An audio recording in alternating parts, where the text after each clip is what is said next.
On today's episode of Kilts and Culture with USA Kilts, we try Cleveland Underground Black Cherry Rye. What, no jokes?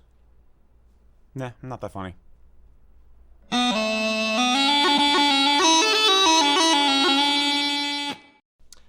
Howdy, boys and girls. Welcome to Kilts and Culture. I am Rocky. As always, this is Erik. Yo! Today, special treat. We have Cleveland Underground Rye Whiskey finished with black cherry wood. It doesn't really have a title other than this big, long, like, secondary book title. This is given to us by our friend, Sean Smith. So, howdy, Sean. Thank you very much. We are going to be trying... Oh, shoot, I forgot to do the thing. Whoops, hold on. We have, for this month... man, this is going really slow today. Yeah. I think I'm old and weak. You gotta get your thigh sizer thing and start exercising. Yeah, it's like more drag for some reason. Anyway, here we go. This is what we're drinking. Who has the tasting notes? Is that Mr. Ian or It's not Mr. me. Eric? I don't have them. Sure. There should be a piece of paper somewhere. Now I thought of a notes. joke to go with that for the intro. You do it. You riff on Norwegian wood. Once I had a whiskey, something, something, something. Something, something, something. It's a great joke, dude. It's a work in something, progress. Something, something, Black cherry wood. Okay. Yeah. George Harrison was the best Beatle, by the way. Good to know. I might be biased. Trying to be a little equal. There we go. It's very dark. It is. That's a That's super the cherry dark. wood. Yeah, I reckon. Are bourbons generally darker than scotches? I know. I wouldn't think so, but I don't know. I feel like they are. I feel like the ones we've tried are. Okay. So, I don't know. All right, Mr. Ian, if you want to come around and collect your glass, pretty please. And while you are jumping onto camera, we'll say what tartans we're wearing today. Erik, what do you have on? I'm not wearing a tartan. He's not wearing a tartan. That's I'm what he wearing has to say. tweed. You guys have probably seen me in this before, but it's one of my favorites. And just really like how the blue on this picks up the blue for the Highland shirt or grandfather shirt. Yeah. Nice. So, yep. Mr. Ian? We just finished editing. Oh, sorry. I've got the Pennsylvania State Seal tartan on, designed by the Raegers themselves. Indeed. The one, the only. We'll give Kelly the credit. Yes. Yeah. No, that one was mine. When we did the State Seal collections, we split them in half. And I got to do Pennsylvania. She got the ones with more color that she wanted to do. Gotcha. Yep. Gotcha. You did the boring ones. I am wearing the brand new Celtic Nations Muted Tartan. We did a custom run of it. It was just finished about a few weeks ago. We've been sending out the kilts at a fast, furious pace. So this is the Celtic Nations Muted. We have enough for like 4 kilts, I think, left. We over-ordered the cloth on purpose just to have a buffer, like so you to do. speak. Indeed. So, Mr. Erik, here you go, sir. This is for Michal. And do you have the tasting notes, Mr. Ian, or no? Or nosing notes first and bring yourself in? There you go. Look at his pretty face down there. Oh. So for tasting notes, the spiciness of a 95% rye mash bill coupled with our unique finishing capabilities yields a totally new twist on rye whiskey. Cleveland Underground Rye Whiskey finished with black cherry wood starts lightly sweet with notes of mellow oak, giving way to creamy vanilla and butterscotch with undertones of baking spice and a candy-like fruit-forward finish. Soft on the front, spice on the way down, with the linger of dried cherries on the palate. Very good. I ain't got the taste buds to pick all that up. We'll see how it goes. It's a bit cinnamony smelling to me. A little bit. I can get the cherry. Yeah, maybe it's There's cherry a little bit cinnamon. of a cough syrupy cherry scent. Make sure the top mic is pointed at his chest. The bottom mic is on. I'm just pointing that. Okay. So, the Erik, what are you getting? Ian is back there playing around with the computers, so we're going to leave him off for a minute. But what are you getting on the nose? Anything? I was saying I am getting a cherry. Okay. I do get a cherry. A little bit of cherry, a little bit of floor wax. Yeah. It's a little hairspray smell. Touch. That's just the alcohol, I think. Yeah, Because we've said that before, but... Mac usually says it. This time I'm getting it. Oh, Okay. it's a shame what happened to Mac. Yes. Since Erik wasn't here for the 1 month and we were playing clips where he wasn't here from 2 months earlier, there was, exaggerations of his death or... Yes. Reports of my death have been greatly exaggerated. Yes, that. You said it much better than I did. So he's still alive. Look. It's him. Ow. It's really him. So, all right. Let's take a little sippy poo.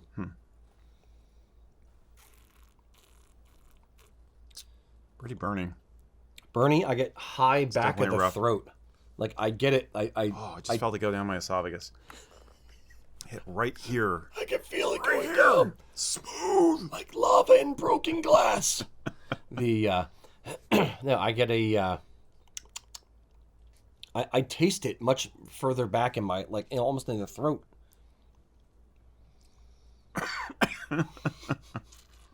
That's purely for effect.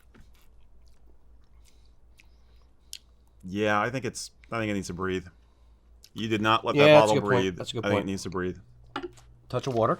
Yeah, I'm gonna do that too. Let's give it a drop. It's got legs. a wee drop. It's got long legs. But does it know how to use them? I don't know. Indeed. God rest our buddies in ZZ Top. Because they're my buddies for some reason. I've never met them. All right. Yeah. Definitely a little Bernie-esque. Yeah. I mean, but again, I'm not a big bourbon guy. There's a good flavor in here. There's a good. I think the cherry is pretty good. It's definitely there, and I'm getting a little bit of vanilla. But you always get vanilla, right? It is the finest of the flavors, but I'm not sure. Bring yourself into Ian. Ian's back now.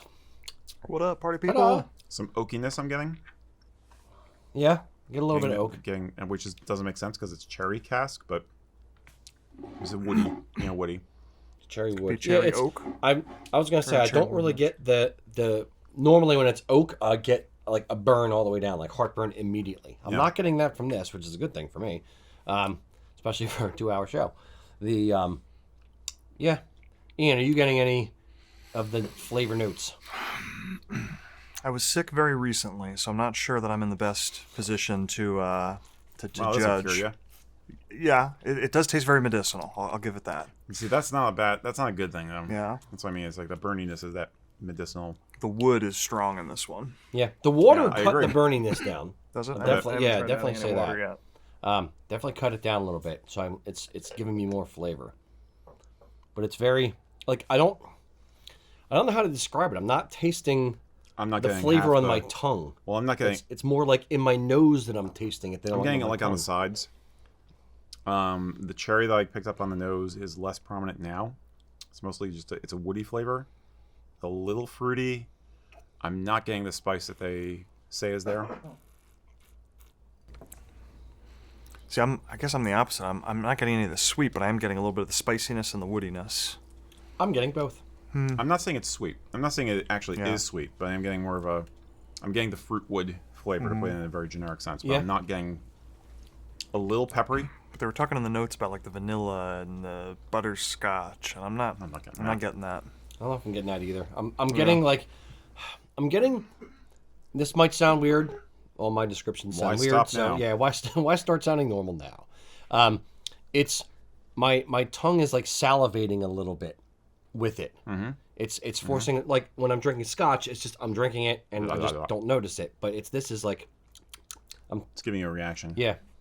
Maybe you're allergic to it. Yeah, my throat's closing up. It's fine, guys. It'll just be a short show. Don't worry. He's allergic to cherries. It's okay.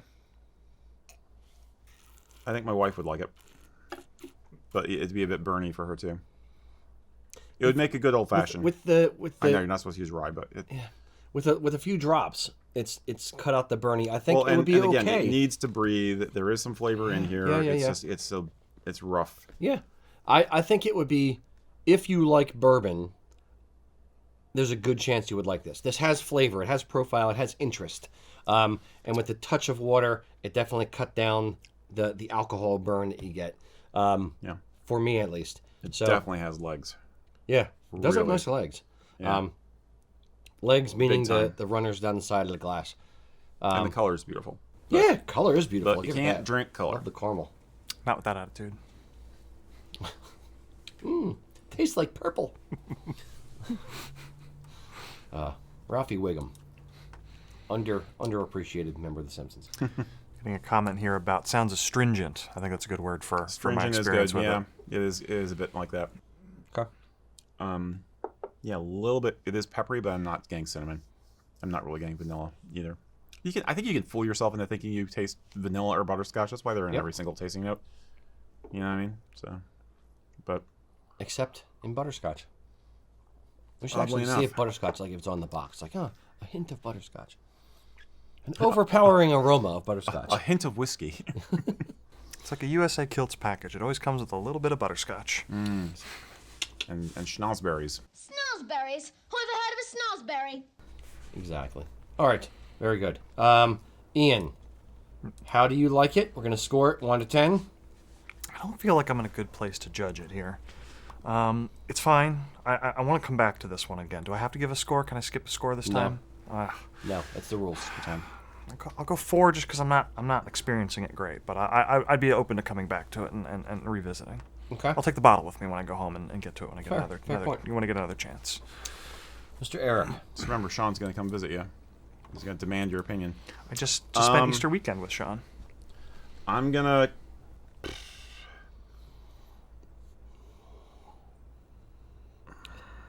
The nose softened a lot with the water, too. And or letting it breathe for 10 minutes. Both. I'll give it 5.2. Okay. I think it just needs a chance to relax. But it has it has some sweetness. Yeah, I'm picking up more of the sweetness now. But I do kind of like the cherry wood flavor. I'm not getting all those nuances, but it's nice. It's all right. Yeah, letting it rest for 10 minutes has definitely improved it. Yep. Yeah, we're just too impatient with any of this stuff. Well, it's for the show. It's for the grams, as the kids say. Well, we should do it at the middle of the show. Then we open the bottle at the beginning, and then half hour later we do the tasting. If you only open it here, there's only that much air getting in. You have Okay, to so open and pour. open and pour, and then yep, exactly. Then you never mind. For science. Yes, exactly. It's all for science. All right, I would give it 4.8. Like it's if I was at a party, this wouldn't be the first one I would go to, but it wouldn't be the last one I would go to. Right. So It's in the middle, pretty middle of the road with this one, slightly below the average. yeah. Yes. Yeah. Okay. Indeed. All right. Very good. Thank you very much, Sean. Yeah. We love you very much. And as I do appreciate trying to support small local Oh yeah, absolutely. artisanal distilleries. So Indeed.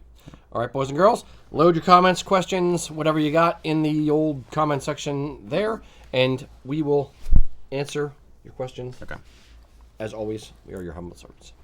Mr. Ian, you collect. Mr. Erik, what's our first preloaded / unanswered question from last show? Well, before you do the questions, Harold Connell wanted us to please extend his and hopefully our best wishes to Her Majesty the Queen on the occasion of her Platinum Jubilee, which we are celebrating as of yesterday. Bully. Where's that? Bully. Yeah. Jolly good. Charge your glass, sir. Yeah. To the Queen. The Queen. What's the 70? What's the Jubilee? How many years Platinum. do we know? When she came to the throne in like 53 or something? Okay. Or if it was 52, that would be 70 years. Yeah. So I think that's it. Yeah, I think it's 52. It's a long time to Longest sitting monarch, I think, Yeah. in history now at this point. It's the longest reigning ever. Yeah. Not just sitting, but reigning ever. No, it's sitting meaning she's not dead. But is it the longest? Yeah, when you say One to sitting is okay, so longest reigning monarch. I meant like current one. Yeah. But it's yeah. And she is the great granddaughter of old Queen Vic. So Indeed. Quite. yeah. So let me do a question now. Cheerio, Governor. I'm Gotta get all my worst Britishisms out. Well, I'm gonna dive right into silliness here. Okay. Why stop now? So coming to you live from the edge of the fashion cliff. We're gonna teeter on the edge here. These are from our friend Will Ersprung, and he asked us a combo of 3 questions, so I'm gonna throw them at you, and then we'll answer them individually. Can you wear a bolo tie with a kilt? B, tie-dye with tartan? C, a Jerry Garcia necktie with a kilt?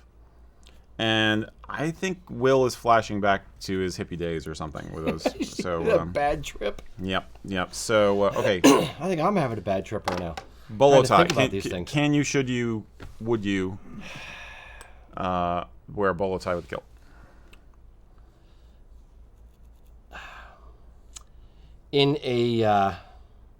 Could it work? Insofar as there could be a parallel universe to ours, and somewhere along that timeline, someone could have done something like that to make it work. Sure. Would I ever do it? No. Okay. I know you differ a bit on me on the bolo tie being from out west. A little bit, but yeah. It's crossing the streams for all of these things. But I'll start with the bolo tie. Okay. So you want my opinion, or is that? I've done it. Full confession, I've done it, but I've only done it. Hired you? Yeah. Oh shit. Honestly, I did this after you hired me. The first time I did this was for the company Christmas party a few years ago at the Kimberton Inn. Do I remember this? Apparently not. Apparently not. It was that elegant and that subtle you didn't even notice. It was a skinny tie. Yeah, basically that's the answer. Is basically small and simple design. I think you get away with it with a waistcoat. I would not wear it without a waistcoat. Basically, you want to minimize the effect, so it's just a little bit of a splash, a little bit of a ping there. I have a few bolo ties. I inherited most of them. So the one I wore with my kilt, I think it was with a sterling tartan, or it was one of my blue tartans. Okay. Is very simple Navajo style with one single piece of turquoise in the center. I also have, like, for those of you who know what I'm talking about, I have a Zuni inlay style eagle dancer, which I inherited from my dad, and it's about like that f***ing big. So that like big old giant eagle dancer or something like that with a kilt, that would look really weird, really kind of odd. So I'd say you could get away with it's always degrees. On this side, I will come down on subtlety is okay. If you're thinking like tiny little bolo ties like you have in the 80s and that kind of thing, a small one, you could maybe get away with it. But if you're talking like, king of the rodeo, in gold and silver and everything, nah. Nefertiti. It's not going to work. Big old honking thing. So that's my answer to that. Okay. But bolos are part of my family heritage, so tie-dye shirt. I won't rule them out. Nope. Nope. Maybe if you're not with tartan. If you're wearing like a utility kilt or something like that. That wasn't the question. I know it's not. I'm trying to give a little bit. Yeah. Trying not to be so negative. If you're going to Burning Man in your utility kilt and tie-dye, then that's not really our bailiwick. Yeah. So fine. Yeah. You do you. It's not tradition. But with a traditional tartan kilt, it's just like with any tartan kilt, whether it's tradition or not. But the my eyes hurt. Yeah, exactly. I'm sure somebody out there will say, like, what if the colors are kind of harmonizing? Like if you have blue in both of them, or is it like, nah. Nope. It's just odd. I wouldn't know. Because you're going. We always say it's a difference between like, are you going with grandular lines like you have in the tartan, or you're going with round blobby shapes, and that's what we're talking about here. Or stripes. Yeah. It's you're mixing patterns. Exactly. Are you doing argyle? Yep. Are you doing plaid or tartan? Are you doing stripes? Are you doing houndstooth? There's certain ones that you can mix a little bit. Right. But tie-dye is not among them. Nope. I don't care whether the colors work or not. It's still no. Yeah, it's just you're mixing rounds and squares. It's just geometrically it doesn't work, and it will probably open a fissure in the space-time continuum. So I really don't recommend it. Yes, you're putting a square peg in a round peg in a square hole. Okay, last one, dude. Like you're going to the Dead show and you got your Jerry Garcia tie. And you wear that with the tartan Would you wear kilt. a tie to a Dead show? I have opinions about Deadheads, so I shouldn't go there. But I have a lot of opinions. I shouldn't go there on a lot of things. Nah, No. I couldn't even remember what the heck did they look like. No, it's like an artsy. Yeah, you know, it's like paint splot. Ian's nodding like he's just like Yeah. bloop, kind of like It is the type of tie you would expect an old stoner to invent or design in the 1980s. it's like a lava lamp. They're kind of lava lampy. They're very swirly color, and they're cool. They're very electric colors, but Yeah, but it's also the 80s like neon color time frame as well as the 90s. hippie- Really, Was it 90s? I think they Or came was out it- in the 90s, but there's still a lot of weird color Yeah. stuff in the 90s. But it's just too electric and too. I don't. How the heck would you match the colors in one of those ties to the palette of a tartan? I don't think you could do it. It's too much going on.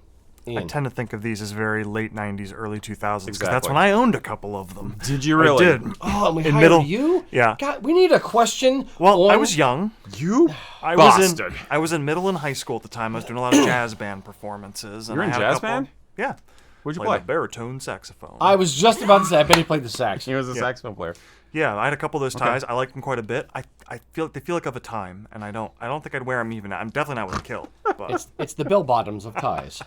Yeah. And Matt, our tech guy, is over here, and he just put up the whiteboard and said, "I had one too." it's not for old guys. Sorry. Dude, we need to add that question I- to the Yeah. to the interview process. Have Have you ever owned a Jerry Garcia or a bolo tie? Would you wear it with a kilt? The answer is yes. They're out. Oh my gosh, that's funny. That's funny. For the record, yeah. I have worn neither. Kind of proud of that Yeah, now. it's funny because I'm enough of a clothes horse that I've got like a style of necktie from pretty much almost every decade that neckties have been a thing. Fair. but I do not have a Jared Garcia tie, nor shall I ever have one. So Indeed. if you want to look like there's a melting ice cream cone on your neck, fine, go for it. It's like a dolly necktie. I like the melting Yeah, clocks man. and that. Yeah. I could see rocking it with like a white suit going to the surrealist art gallery opening. You know Sure, what I mean? that. But, Yes, not with a kilt. but not with a kilt. No. And again, it's because it's kind of the blobby thing. It's you get this flowy thing and then the rigidity of tartan. It just doesn't. You're crossing the line, I think. Okay, here now as This is more information than any of you guys really wanted to know. Nope, don't care. Going off the rails. Starting off the rails.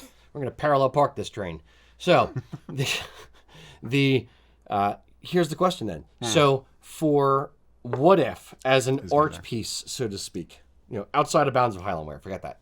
You're gonna wear a like tartan suit, plaid head to toe. Oh. One of those like mismatched, pieced together tartan, You mean jackets. like you owned when you were super into the Boss Tones? No, that was a full just Royal Stewart. I mean, Okay. like a patchworky kind of one. The sleeve is one tartan. This is another tartan. The pockets. Yeah, but that's art. Would That's you just do weird. that with a Jerry Garcia tie?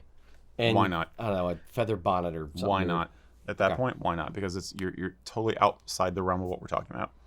At that point, the tartan is just an abstract widget you're using, a color pattern in your art project of an outfit. So At that point, I think I would. What would you call it? The fashion cliff? the fashion cliff. I think I would nudge that person off the fashion cliff. Yeah, so, whoop. Yep. Whoops. Boop. Sorry. Okay. All right, Mr. Ian. Next question, pretty please. So we had a comment on that last one before we move on. I'm sure we I'm did. not going to say their name because their name is longer than their comment, but Sounding a lot better. they said they would not even eat Ben and Jerry's while wearing a kilt. That's how far they go in terms of that. That's a very fair point. Yeah. No. You spoke about derailing a moment ago. I'm going to derail a little bit here too. We forgot to do something before we got into our first question and address the question of Okay, the month. Benjamin Disraeli. I'll laugh like I know what you meant. All right. Good.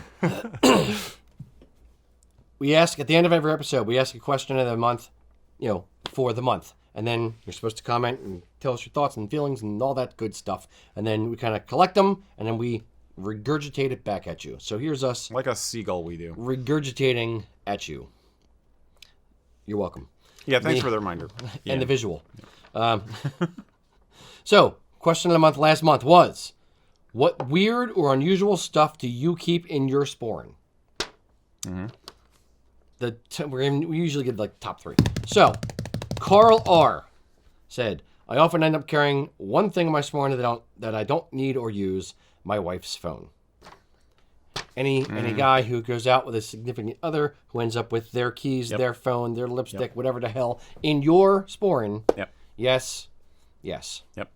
That's happened to me. I feel you, brother. That's happened to me. 2 from Jesse. Actually, I'll do this one from Cameron. With a couple of similar comments from Cameron White and Joe Groves. Finally, I always carry my share of USA Kilts business cards. So, thank you. Whatever you ordered. So this is like mini plug, not really meant to be a plug, but it's going to end up being a plug.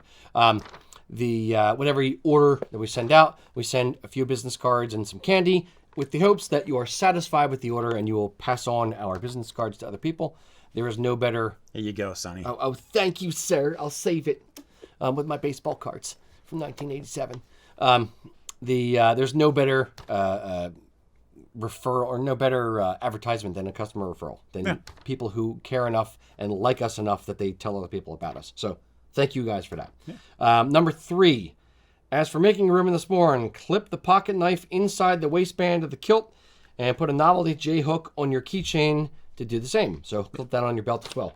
I've done both of those over the years. I mean, I used to do the carabiner. With a carabiner here on the kilt belt loop or on my sporran chain more commonly, which is kind of cool because you can slide it around back and forth as needed.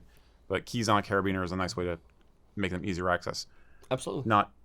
Not nice looking. I wouldn't do that if I was trying to look nice, but for day in, day out here at the shop and stuff, just like pop it on the chain. So it's you want to make sure it's a balance. You don't want to be Batman with a utility belt and all kinds of stuff all the way around you. Right. But having whoosh, quick access to a little pocket knife or your keys or whatever you need. I do that every single morning. I tuck my I have a snowboard shaped bottle opener or can opener, whatever it is. Yeah, bottle opener. On my keychain, and I tuck that in my belt. So that way when I get out of the car, I don't have to use dig in my sporran for my key to open the door. Just whoosh, right there. Yep. It's kind of like one of our salespeople downstairs, Jillian. Seriously into Victorian fashion, and she actually wears a chatelaine with her kilted skirts. And she actually went, and we have the digital key fob for the door for the building. Just like you hold it, and go beep, and it unlocks. She actually made a chain for her chatelaine, and carved Sculpey carved a little gargoyle head. So it's like this little decorative gargoyle head on a chain. But if you flip it over, it gets the electronic key fob. I was like, that's cool. Nice. But yeah, so there's a number of ways to do it. I do think that guys don't take advantage of the Bagpiper utility pouches as much. Those are handy, and I know that a lot of guys struggle with just the size of cell phones these days, and they're too big. I specifically didn't go with the latest model of phones the last time I went phone shopping because I knew I wouldn't be able to fit in my sporran, and also it's just too big for me anyway. But it's like the answer to that is a belt pouch. I think it's more than one. It's going to look goofy, but it is a utilitarian thing. I myself, I understand the need for it or the desire for it and to carry all kinds of stuff. I don't like it. So I end up, my phone's tall, but it barely fits in the sporran. I make sure it's facing, the screen is facing the back of the sporran, jammed all the way down. Yeah, that's good. And I can get it closed, but it's snug. Yeah. But it's, I can't, the belt pouch thing, I end up hooking it on things. I used to have a cell phone case that I would keep on my belt. Yeah. But it always caught on things. So I just forget it. And again, I wouldn't do it. I wouldn't use one if I was trying to look nice, but for practical loadout on a daily basis. Agreed. So, there you go. Form versus versus beauty, or form versus function. Yeah, form versus function. Yeah. In that instance, the expression is form follows function, but yeah. Yes, I know, but I'm saying it's the balance of form and function. Right. Yeah. Right. All right. Rabbit hole enough. Thank you for listening, Ian. Question. Let me get into a question here. So from Mike Simpson, he says, I'm off to Skye in July. I assume he means the Isle. Very nice. Of. Walking from... He's not just launching in a rocket. Yeah. He did spell off to the sky. He's got the lawn chair with the balloons on it. He did spell it with an E at the end, so I assume it's the Isle of. But apparently he's walking from Coruscant and hopefully climbing the in-pin, the hardest of the Munros. I've just picked up an Isle of Skye wool 8-yard to wear. I hope it was from here. So what advice can you give on hiking, wild camping, and a kilt? I wouldn't use an 8-yard, personally. Well, that's just me, but it depends on his dispendable income. I'm hard on clothes. Yeah. Yeah, that. That sounds like a fantastic trip, though. Yeah. Oh my gosh, absolutely. you're not going to want to come home. That Yep. sounds fantastic. But we've offered advice like this before, and I can say what I would usually say, but you go first. No, you go first. I'm trying to think of something. Oh, no, you go first. No, different and original. I'll go first. Oh, different and original. I personally prefer, now, it's July, but it's also Isle of Skye, so it might still be cold, cool, whatever. yeah. So a wool kilt might be fine. My personal preference is to go with a polyviscose kilt, basically because weight equals pain. And I'm not a young spring chicken anymore, so lighter is better for me. I also like, I can only speak to our products because that's what I know, but our casual kilt, which is polyviscose, has a Velcro closure. I like how smooth it is, so I don't have buckles and straps digging into my backpack's belt, or if I'm wearing a belt, I might have a web belt on when I'm hiking, but usually that's it. I like the smoothness, the flatness of it, and the easy care of it, because you can roll it up in your pack when you're on the plane. It's easy to wash, easy to care for, and it's not too hot. So that's my basic thought, is that type of kilt. And again, as we've said before, if you're going to wear a sporran, move it off to the side. But honestly, if you're using a backpack, you may not even want to have the sporran at all. I personally will eschew having a sporran a lot of the time.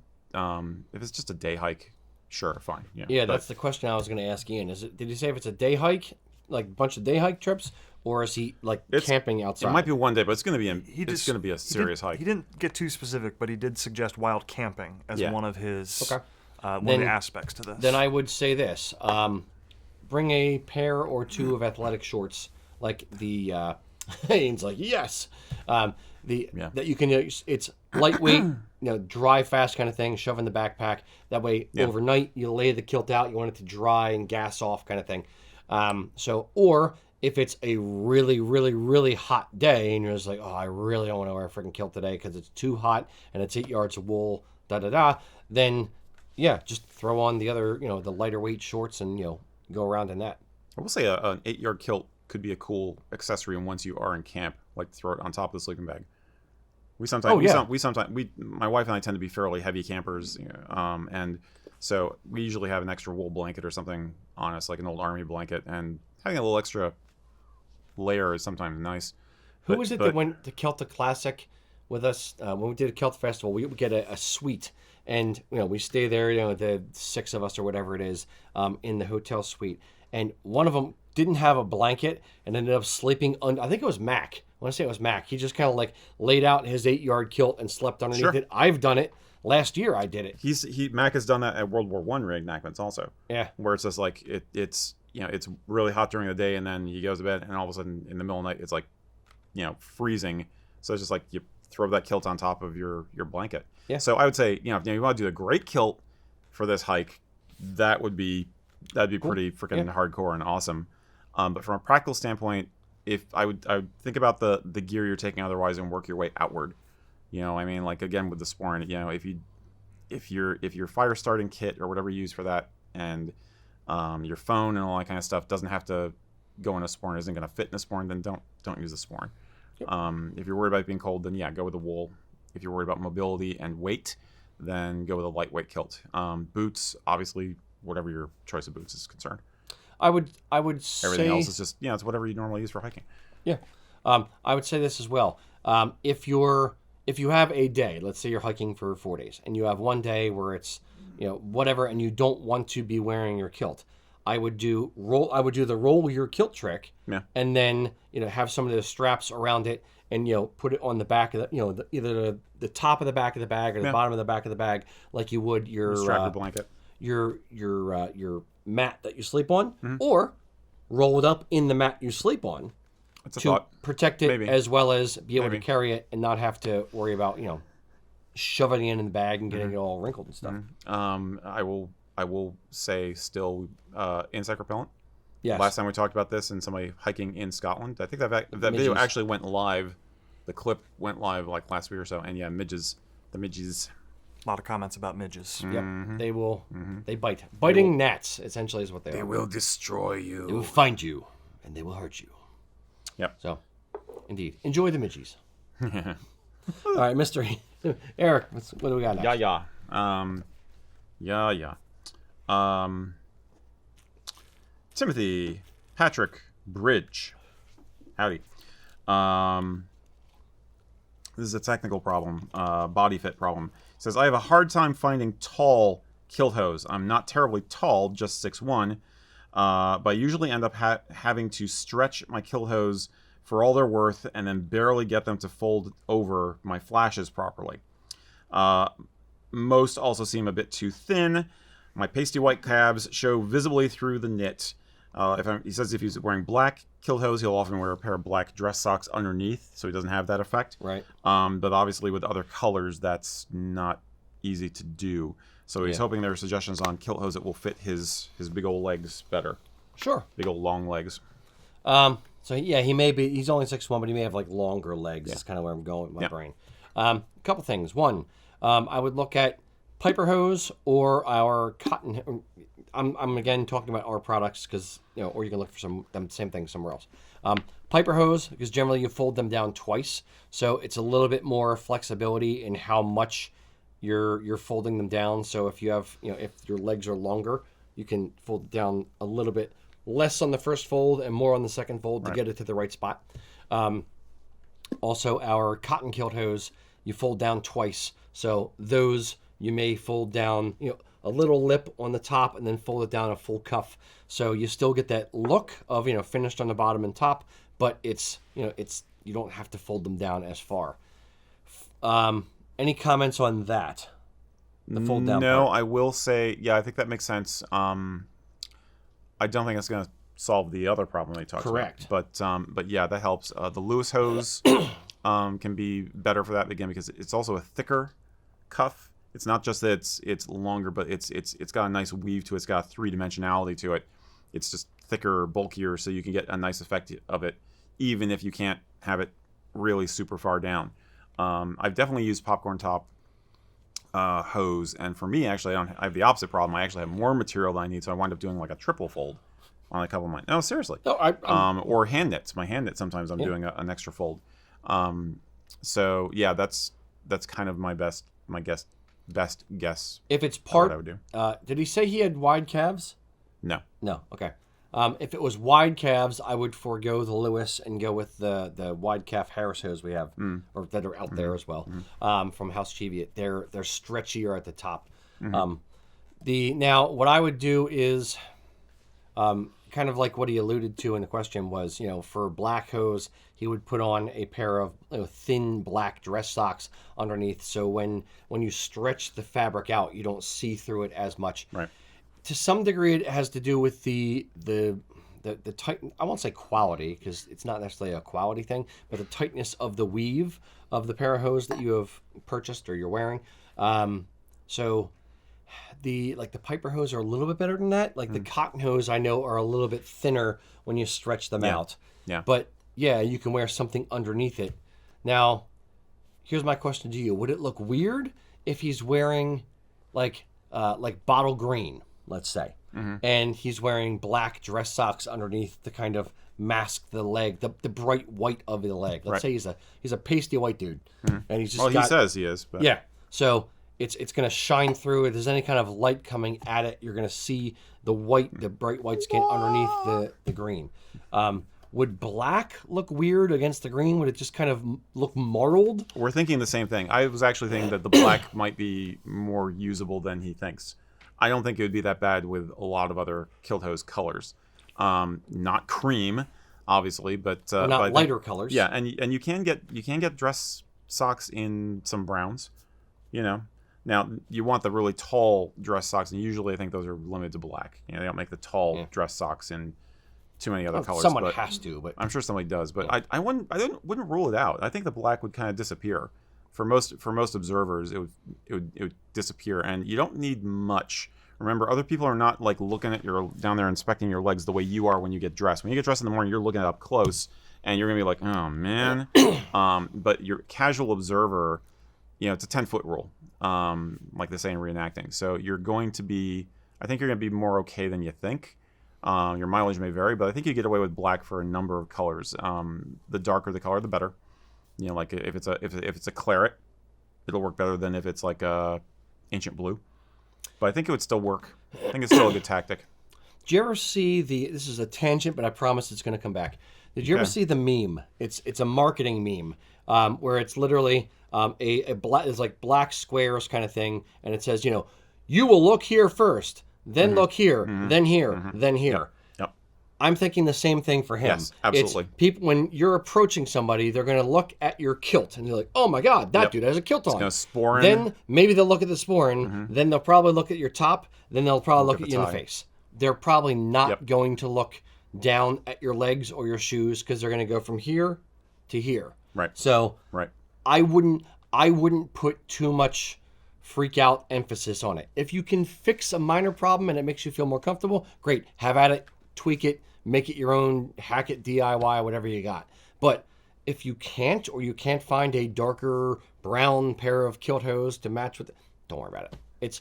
Don't fuss about it too much. It's fine. Yeah. I say that the thicker the hose, the better. Phrasing? I will disagree with you. I don't think the cotton hose are a great option for the second problem. For the first problem with having good length to work with, they're an answer for that. No, but second problem, that's the opposite. The second problem is the opposite. They're really thin. They're meant for summertime heat, so they're going to be very breathable and very see-through. So yeah, I think the black or brown dress socks would probably work okay. You could also take a pair of dress socks or athletic socks that are the same height as the hose and freaking spray paint them. We once did that for a cosplay that my wife did. She went as this character called Ruby Gloom, who wears these striped tights. And so we had to make these tights that had these really wide orange stripes on them. So she actually put them on, and we taped around the parts we didn't want to paint, and I literally spray painted her legs in our garage. It worked. It worked. Can I suggest maybe dyeing instead of spray painting? Mm-mm. If you just get wasn't white going to work. Okay. Wasn't going to work. Then... we had to get the exact right color, and the only way to do it was with paint. Understood. If they're underneath a pair of socks. Yeah. Then potentially, if it's really, really bothers you, then get a pair of white and then dye them. You're ruining my fun. I just want this guy to try and spray paint some socks so I can get the video. No. He should spray paint his legs. Yeah. Spray paint the legs themselves. Yeah, you get the spray on tan, spray tan. I was gonna go even more, don't even wear socks. Just spray paint and then spray paint flashes on the sides. Oh my God. I'm imagining this Irish, Hebridean ginger guy with tan with bronze Brazilian legs. Freckles, tan. No, spray painting on the flashes would be too difficult, and they're three-dimensional. You want them to flap a little bit. So I would say cut a pair of flashes, staple gun to the side of the leg. Suffer for your art, my friend. Just tattoo the whole thing. just tattoo on. Yeah, but it's still not three-dimensional. But I like the idea of tattooing. That's what you do with the skin do. You tattoo the skin do on there. I've seen that. That's kind of funky when they do that, but sure. I think Piper Alley has it. Does she have a skin do tattoo? Yep, skin do. We'll find out. We'll find out in a couple of weeks. I'm relatively positive, indeed. Okay. So, yeah, we got silly. Yeah, got silly, but hopefully that helped. I mean, you're on the right track. Keep going with the tactics you have. Absolutely. That was yours? That was mine. I have so many comments on that. Oh yeah. One, Ruby Gloom's an amazing show. Loved watching that with my daughter when she was little. The idea of dress socks underneath the hose, that sounds like such a nightmare to me. I don't know about you guys. My feet sweat more than anything else sometimes. I'm just adding more. I'm not saying it's good. It's not good. But I'm saying it solves problem X. It creates problem Y. Yeah. Fair. And it's about context too. Like if it's a really important formal event, you're going to be more willing to suffer for your art than if this is like casual day wear. Yeah. I think. Enough. So. Or just buy a better hose. Or different hose. There's that. Not necessarily better, but different. Yeah.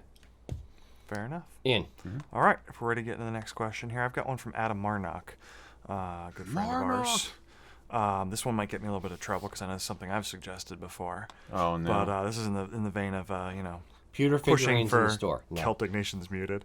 He wants to know, when are you starting the Kilt of the Month Club? Kilt we of used the to Month joke Club. about that all the time. Yes. The I think we'd have all three members. And two of them would work here. Yeah, the other would be Sean Smith. Yeah.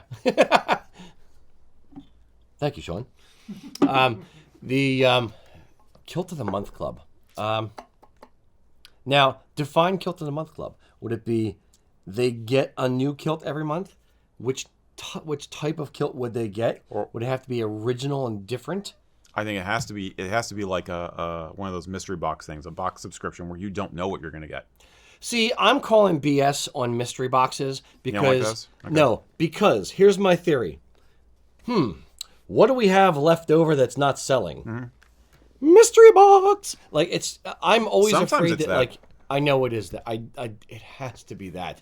It's not always that. It would drive me nuts. I know there's sometimes they're going to come out with something special and cool and different just to keep you suckers out there. It depends on the company doing it. There are individual crafters out there who will do a subscription box, and they are actually making each item in it. No, agreed. Subscription box, yes. Okay. Mystery box is what I'm talking about. There's like, you get the mystery T-shirt of the month. I'm too picky with the designs that I would want to portray or put on my body, so I wouldn't do it for that kind of reason. So what if we had? It might be a kilt some months, or it might be some other accessory some months. It's not always a kilt. I'm taking this way too seriously, and I'm going into like the dollar figures. Okay, how much is this thing going to cost? You're like, Yeah, I know. It's my brain is in quarterly, kilt of the quarter. We could do kilt in a month. It would just get expensive real fast for people, and I don't know how many people would want. Well, see, people would buy like 12 kilts. 12 kilts a year. Now we do have customers who would buy or who have bought or who are buying 12 kilts a year. But generally, they're like, here's an order for like 3 or 4 because they're all excited. And then they wait till they get them and then they order 3 or 4 more. Yep. So it's like quarterly, but it's a mass. And their marriages don't usually last. Or they're single. Yeah. The disposable income customers.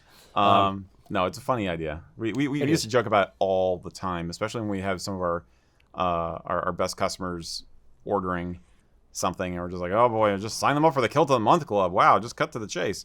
Or us. Like, we get excited about this stuff, too. So people internally are like, yeah, I'll take that one. Hey, guys, we have this, this customer canceled an order. We have this cloth. Oh, I'll take it. We got a deal on that. I'll buy that one. Yep. We got that stack of tartan over in production waiting for the Isle of kilts Misfit Tartans. Yeah, the Isle of Misfit Tartans. Yeah. Yep.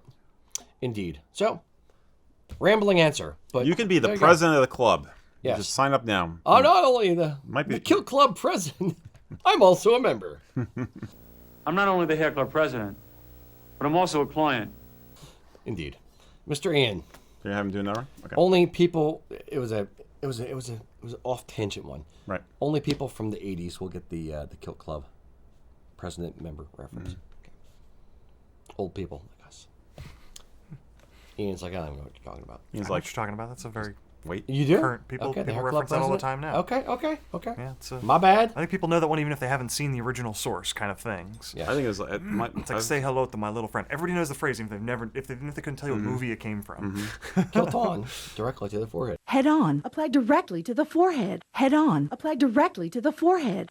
Kilt on. or my favorite, we don't need no stinking badges, and everybody thinks it's from Blazing Saddles, but it's actually from Treasure of the Sierra Madre. Badges? We ain't got no badges. We don't need no badges. I don't have to show you any stinking badges. With Humphrey Bogart. Yeah. My brother once got in an argument with me about whether Wax On, Wax Off came from Ninja Turtles 2 or Karate Kid. Wax on, wax off. He was wrong. He was wrong. Clearly, he was wrong. You're daisy if you do, Ian. You're daisy if you do. Please. Oh. Next question. Go ahead. No, I just thought. Okay. I'm definitely ready for another question. Let's do this. I'm completely ready. Why wouldn't I be ready? So here's one it's gotten a lot of comments in the chat here. Reiko had asked, if you join a clan society, does that make you a part of the clan proper? The clan proper. Yes. Are you now a member of the clan if you Proper. joined a clan society?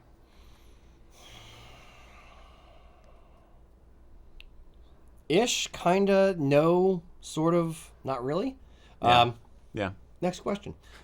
No, the clan is the Scots Gaelic for family. So it's your family in the same, your family even without joining the clan. Like if my wife's name is Stewart, she is a Stewart. She's from a line of Stewarts. So if she's a Stewart, whether she's part of Clan Stewart or not. Now, if she joins and I as her husband join and say, hey, I'm a Stewart too through marriage, then I'm accepted into the family. Think of it kind of like an adoption. You're not a blood relative, but you're in there with the rest of them. Yeah. So, and you're supporting the culture, you're supporting the thing, you're doing a good thing. Ultimately, the answer is yes, join a clan society. Support them with money because they go out to different events and help people get into the heritage and, find, connections and give history and that kind of thing. But it's also just, it's good juju to a degree, as well as it's doing the events is fun, and it's good interaction. It's supporting the community, building the community. Right. I think it's an interesting question. I think it comes down to what are your motivations. Is it like you're concerned that you are not Scottish enough to do this stuff, so you want to attach yourself to a clan society and get adopted in, so you feel like you have some kind of internal legitimacy to right to wear it, or celebrating the culture? Yeah. But you don't really have to go that far necessarily. I would say if you want to join a clan society that is active in your area, then if they're chill people and they like you and you like them and you're all trying to study this stuff together and express it together, then it's going to be fine. It's not, there's not a formal thing like you're going to be taken before the clan chief and he's going to dub you with like the ancient clan sword that's been handed down for 300 years and say, "Thou art now a member of Clan Connell." I dub thee Sir William. There's not... Rise, my son. Yeah, they're not going to draw blood with a cap badge and a skin dew and brand you on the chin. It's like I think like Kwai Chan Kane from Kung Fu. You're not going to have brands of the clan badge. It's like, I am now a member. It's not how it works. If you're not genealogically related to the clan, then you're not a member of the clan. But that doesn't have to mean anything. I mean, it's kind of like my wife. She had to get out of it because her ankles went bad. But she used to do Bharatanatyam, which is a Southern Indian temple dance style, and she was, she's basically a German chick, right? So, and some people were like, "Oh, are they okay with you doing it?" I was like, "Yes, they're okay with you doing that because you're being a sincere student." And she had a lot of friends in it as a result. Passion for it, yeah. Because she had a visible passion for it. It's like we always say, if you are a sincere student of the culture, you will find acceptance and you will enjoy the ride, and your friends will enjoy having you around. If you're doing it because you feel like you have to have a card, like you have to have a membership card, see, I'm allowed to wear this. That's not. I'm not assuming that's your motivation, but if that were someone's motivation, I think that'd be the wrong way of thinking about it. Yeah. If you know people who are in a clan society and you love what they do, or they do an awesome thing at festivals, or you're friends with a bunch of them, yeah, then just go for it. Yeah. And that's the point is to preserve and carry forward the culture. Yeah. The here's my example of it. The Clan Buchanan. Kenneth Buchanan is a friend of ours, customer, and he's something in Clan Buchanan. He's at least a representative. He goes to all the games. And I think he was afforded some office within it because he does a lot. He's very, very active. And when I bought the Buchanan weathered and I wore it to a festival and he was there and we were talking and he was over the moon that I chose to wear the Clan Buchanan weathered tartan. And he's like, "That is so awesome. Thank you." Blah, blah, blah. Hugged and all of it. Yeah. Here's a beer. Boo. Right. But generally, it's as long as you're not wearing it disrespectfully or being a drunken idiot, they're going to love the fact that you find something cool that they find cool. That's the whole point of this. I think there's this is also why pan-Celtic societies exist. Like we had a post about similar to this a week or two ago, and one of the points that somebody left, which I also knew about, was they mentioned there was a Celtic society, I think in Wisconsin, that was really active and really cool, and anybody was welcome to join. It was remember, should I join a Celtic society? So it's talking about fraternal organizations. That was the question. And one of the points that Rocky made at the time was that there are, non-clan affiliated, often regional Celtic societies, which bring all those people who are cool on this and interested in together to do something. And so that's a great way to do it also. We had an ambassador of the month from Oklahoma, and his name is escaping me. But it was like an Oklahoma regional. Yep. I can tell you that the segment we did on him is online as how do you support your clan or something like that. It's on YouTube. Yeah, but there are regional, Scottish, Irish, Pan-Celtic, whatever it is, organizations that you have a common love of the culture and all that kind of stuff, so you just gather together, and it's just a whole new friend group. Just, bam, we're sitting there waiting for you. Yeah, so I don't know what the details are of the situation, but you could ask if you want to join, Clan MacDougall or something, and you just want to say, hey, I'm not technically a member of the clan, but I love your history and all that kind of stuff, and could I join the society? And they're probably gonna be like, oh, you're gonna pay dues, and that's as far as it'll go. It's like, okay, it's $20 a year, and then they'll ask you to volunteer at tents and share that with other people. Yeah, but that's fine. It's the sharing, it's the community building. That's actually what matters here. Exactly. Yes, indeed. Yep. All right, Erik. Passion is thicker than blood, or something. Sure. I suppose blood is thicker than water. Passion's thicker than water. Blood may be thicker than passion. If somebody attacked my... I don't know. Whatever. I don't know. I lost it. Yeah. This has, just for those keeping track, this has definitely gotten a lot sweeter, and some of the flavor notes are coming out now. So Mine tastes a lot like fruit punch. Well, that's your own damn fault. Just have to be more patient with our whiskey, I think, is all it comes down to. All right. Peter J. Hutchinson asked us, this is a fashion question and also a weaponry question. How is the kilt belt and dirk worn with a jacket and waistcoat? I've seen many examples of the buckle peeking out from underneath the waistcoat, but also older images with the belt over the waistcoat. Is one more formal or more practical or more proper than the other? So, and to be clear, we're talking about dirk, which is the Scottish dagger evolved out of the Balak dagger, not a skindu. Yeah. Dirk, skindu. Dirk, skindu. That's what she said. I had to. So sorry, Ian. We're breaking Ian. He's my biggest fan, apparently. It depends on the jacket itself. If you're wearing a jacket that's typically open, i.e. a Prince Charlie or an Argyle jacket or something, or a Crail, something like that, then I wouldn't wear a dirk with it because you generally don't wear a belt with a vest, and if you do, it's you wear the dirk on a what's a dirk frog, or what's the little loop thing that goes over there's usually just a loop on the scabbard of a dirk. I mean, frogs are usually more for swords. But, Okay. Well, the little loop thing goes over the belt. Yeah. And then it's going to get in the way of the jacket, and it doesn't look.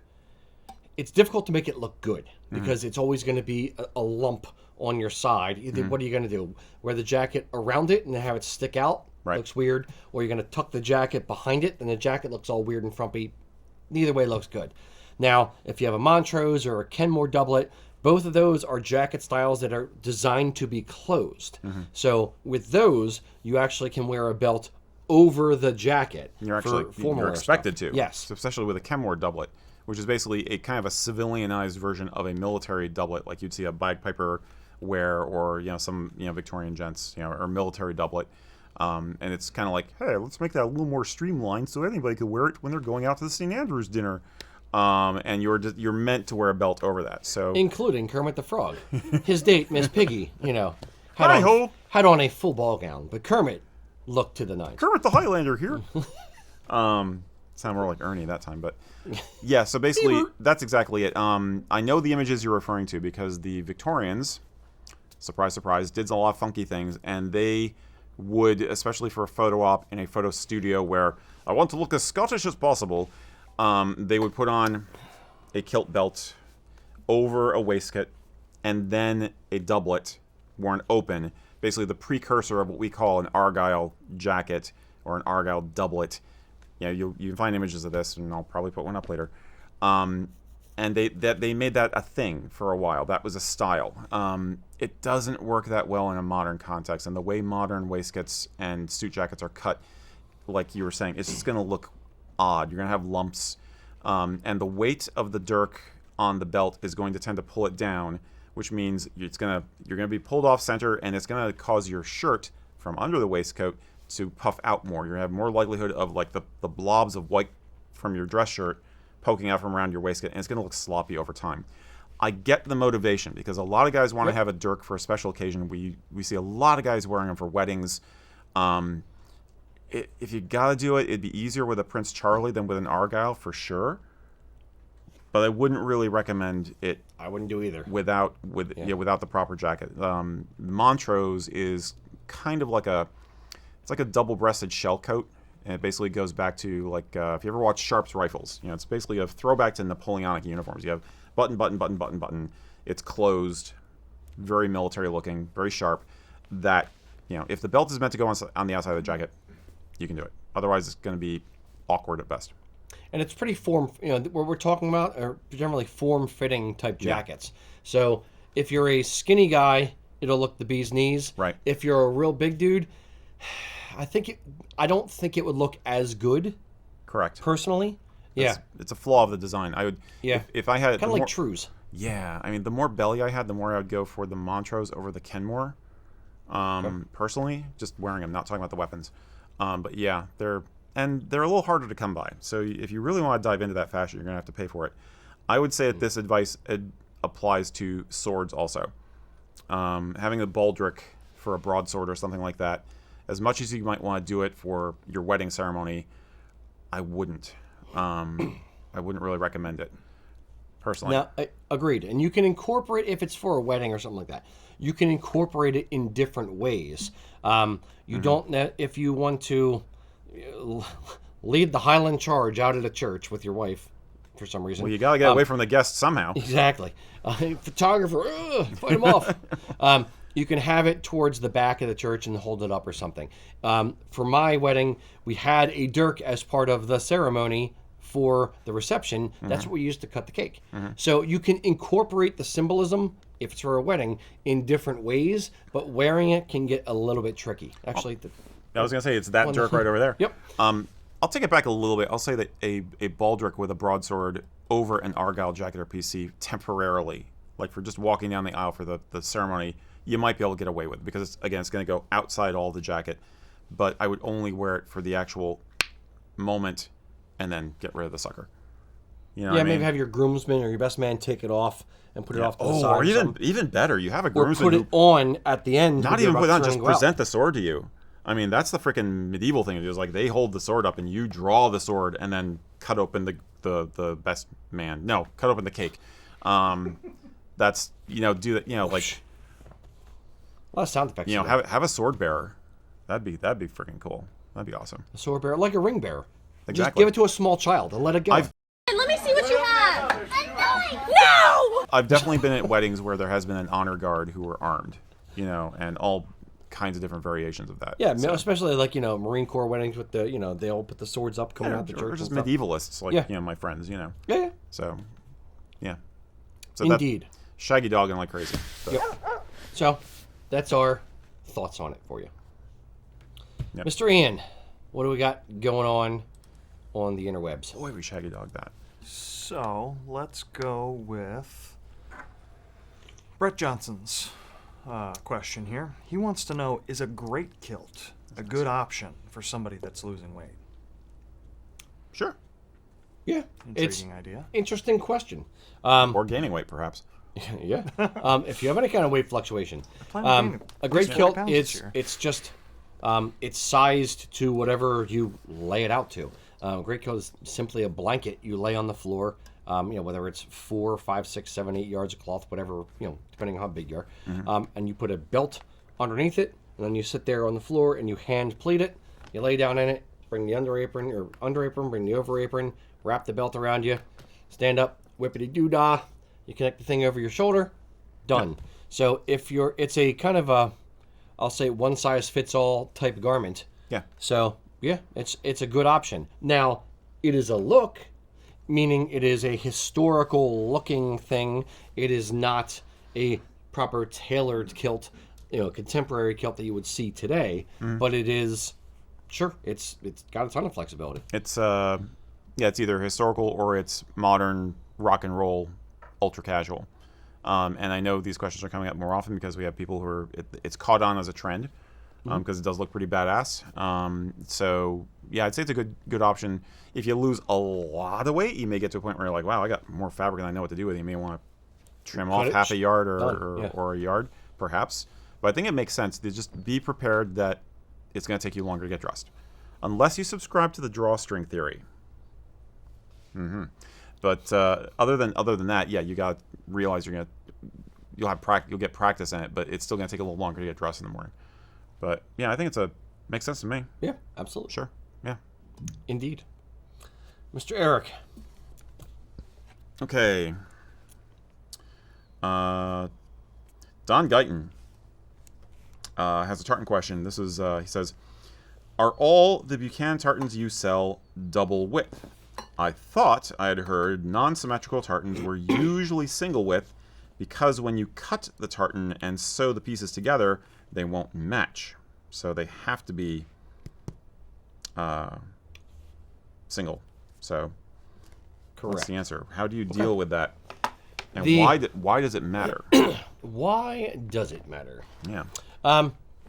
Good question. When you have an asymmetrical tartan, meaning the pattern, if we look at, the kilt I have on here, the white stripe and the blue stripe in the red here, these are both pivot points, meaning if you put a mirror here, this side is the exact same as that side. If you have an asymmetrical tartan, it's going to repeat by starting over. It's going to go A, B, C, A, B, C, A, B, C, not A, B, C, B, A. So, what does that mean in practicality? Most people, when they're buying a kilt, just need 8 yards of cloth, single width. If I'm a kilt maker, I order 4 yards double width. I take the fabric, cut it down the center, and do that, and splice it. So the good edge and the good edge up here are both on the bottom, and then I hide the splice in the center back plate. If you have an asymmetrical tartan, this edge up here and this edge down here don't match. So when you do this and this won't align anymore. So what you have to actually do is cut it here and then bring it down. Now this is a cut edge. So the problem is you have to hem the bottom of the kilt. That is never ideal. So what most mills do when they weave an asymmetrical tartan, they know this. So they generally sell the cloth single width. But they weave it, half of them weave it double width, and then they just cut it down the middle and sell it to the kilt maker single width. Some of them actually weave it 32 inches wide single width. So we had this issue actually kind of recently where somebody ordered a Great Kilt in Buchanan Ancient from Loch Erin, and they weave it single width. So I went to order the cloth, and I was like, okay, I need 4 yards, must be double width. And they said, nope, it's only single width. So I had to go back to the customer, and they changed it to a different mill. I think they changed it to Martin Mills, who weaves it double width and can sell it as they'll just chop it down the center and sell you single width cloth.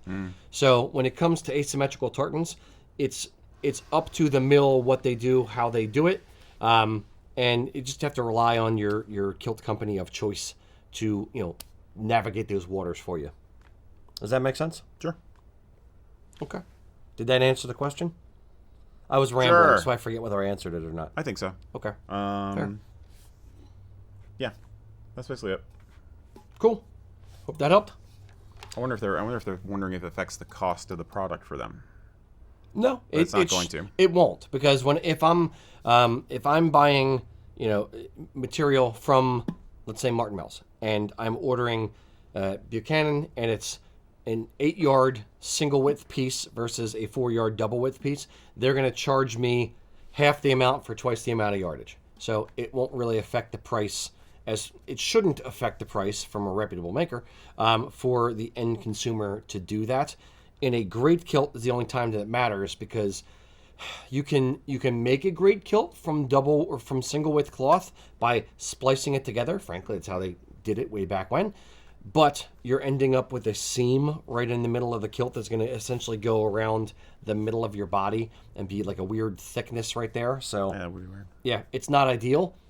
If it's not an issue, just get it double width from a different mill. Cool. Yes. Mr. Ian. Okay, let's go with Jonathan King's question. Jonathan King recently, earlier this year, drove out from Michigan to visit our shop, do one other tourist attraction, and then drive back. And I think Nice. We drink scotch from He gave us scotch at some point, dropped too. off Yeah. scotch, and I think we tried one of them on the show from that trip. But he says he's at a Central Michigan Highland Festival, and he saw a family proudly wearing their Loud McLeod tartan. The father had the pleats hiding the vertical lines, resulting in only horizontal lines. Your thoughts on this type of pleating? The lawn chair effect. Yes. Dun, dun, dun. Way back when. This is a classic. Go in the Wayback Machine with us. Way back in, I guess, mid-2000s, I'll say. There was there still is, a kilt forum called X Marks the Scot, and people started doing that once in a while, just playing around with it, and I have never, here's my opinion, shocker. I've never liked it, and the first time I saw it, I said, oh, it looks like the straps from a 70s lawn chair, like those just horizontal stripes, because if you take the most dominant, high contrast vertical stripe and you eliminate it, so you're only left with a solid section, like on the kilt I am wearing. If I pleated this to this red section right here, all you would have are horizontal stripes of the green and white stripe and that kind of thing. And the vertical would all be the red. So what would stand out are the horizontal stripes. I am not a fan of it. I coined the term the lawn chair effect way back then.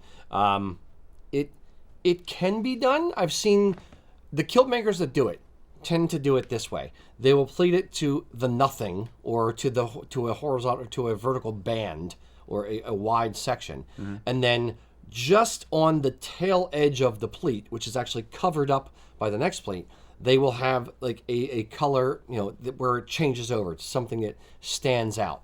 So that way, when you're walking, you get a little bit of flash of color. Yeah, a little pop of color as you walk.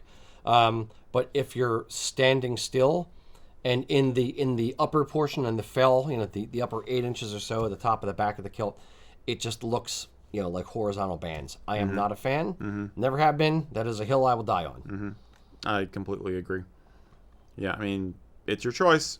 Yeah, some people like it. Ian also is like, yeah, no. So. Yeah, some people like it. Luckily, they're in the minority. Some people like it, and it's, if you want to do it, fine. If that's the way you want your kilt pleated, fine. It's not the end of the world. I will not come after you with a skin do.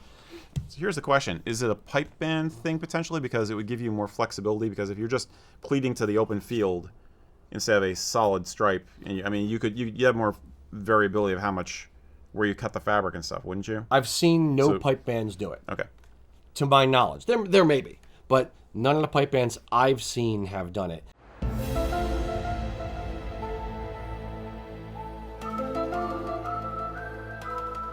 If they're pleating it to the stripe for adjustability of the kilt, like military kilts. Where the reason you pleat a kilt to the stripe is that the center back, if you're pleating to the set, there's one stripe, either one of the pivots is right centered on your spine, right in the middle of the back. If you pleat your kilt to the stripe, where there's a dominant stripe going down every single pleat, you can adjust the buckles a little bit, and then that center back stripe, is always going to be a center back stripe versus an element that gets moved if you gain or lose weight. That's kind of, I'm assuming, what you're referring to. Yeah, exactly what I'm trying to say. But for pipe bands, I've not seen any pipe bands do a no stripe thing on the back. Okay. It may exist. I'm not saying it doesn't. I have not seen it. Okay. Is this the kind of thing that you run into more with mass-produced kilt as opposed to custom-made kilts? No, mass-produced kilts. If we're talking like cheap import, mass-produced kind of kilts, generally they're pleated to kind of nothing, whatever, or a sort of a pattern. There's some of them are better than others, but they can just kind of be pleated a little hodgepodge across the back. I don't see many of them pleated to the no stripe, because even they would probably recognize it doesn't look good. Wow. I'm sorry for those of you who like it. Okay. All right. Again, hill I will die on. Not a problem. Indeed. All right. Okay. Do you want me to do one, or you want Ian to do another one? Whoever did last one, the other one. Okay. So, Joshua, I don't know my Hebrew, McAllister was asking, I'm not sure how to word this, but has there been anything in Highland dress that has been retroactively changed because of historical finds? So it's like we're going along and all of a sudden somebody digs something out of a hole and it's like, oh, nope. Can't wear kilts anymore like that. That's right out. I thought he was going to do the thing that I do. Like, I know I'm going to sound like a jerk saying this, but it's going to come out of my mouth anyway. No, he didn't do that. Has there anything that's been changed retroactively? Based on new knowledge. Not to my knowledge. There's been things that have been added in that weren't there originally. Oh yeah. Or that have kind of been adopted. I'm thinking like highland shirt, with the ghillie shirt, with the laces up the front kind of thing. Stuff like that, or ghillie brogues weren't, they're inspired by historical, but not really. I think inspired by the past. Yeah. They're like, oh, let's put a twist on this. Or if you're talking about the Victorians, like, oh, well, yes, I can tell from this painting, this is obviously how this is supposed to be worn and how this works. So you're just like, that becomes standard.